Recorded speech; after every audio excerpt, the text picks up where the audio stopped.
Good afternoon. It's a brisk -3 and overcast in the valley this afternoon. I'm Josh Duncan, and this is what the Colona Now newsroom is following today.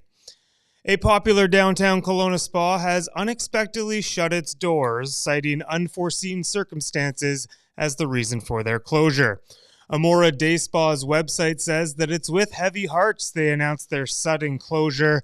The spa, which won Best of Gold Colona's local spa category each of the last 3 years, apologized for the inconvenience and impact this news may have.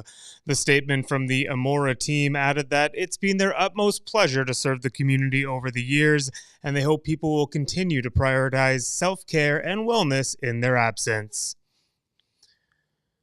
The father of a young man who was killed in the Colona crane collapse 3 years ago is speaking out after a fatal crane incident in Vancouver last week. Chris Vilnius, whose son Kalen was one of 5 killed in the June 2021 crane tragedy in downtown Colona, said he's angry and doesn't have to imagine what the Vancouver victim's family is going through. Multiple crane accidents in recent years have prompted calls from Vilnius and a union representing crane workers for better enforcement of existing safety rules. The provincial government has said safety changes are in the works and could be announced in the next few months. E-scooters will be allowed to roll through Meet Me on Bernard this summer. Colona City Council has given the green light to allow both e-scooters and e-bikes on Bernard Avenue while the road is closed to vehicle traffic during the summer. The Downtown Colona Association lobbied for the electric modes of transportation to be allowed on Bernard as long as they were capped at 15 kilometers per hour through that area. After some pushback from councillors Maxine DeHart and Luke Stack, council agreed that they could go back on their decision if the presence of these e-scooters and e-bikes on Bernard became a nuisance.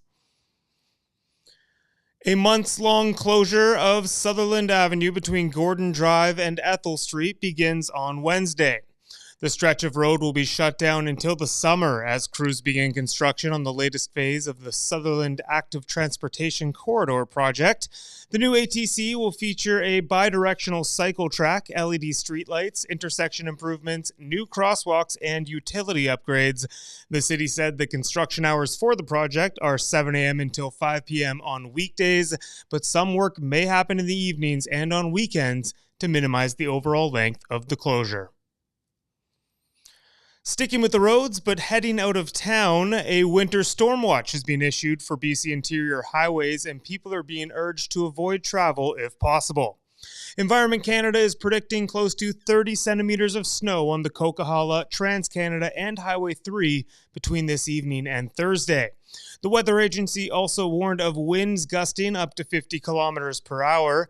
Significant snow and winter weather resulted in difficult driving conditions on the Coquihalla on Monday, and the highway was closed overnight as a result. And finally, in sports, the Okanagan College Coyotes are getting set to host the men's and women's Pac West basketball tournament this week. The 3-day provincial championship will begin on Thursday with all games being played at the Colona Christian School gym.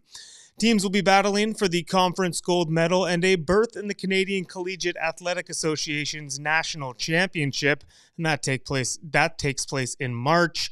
The OC Coyotes teams on both the men's and women's side are entering the tournament ranked 6th. You can read more about those stories and plenty others over at colonanow.com. Thank you as always for tuning in to our afternoon news update, and have yourself a wonderful evening.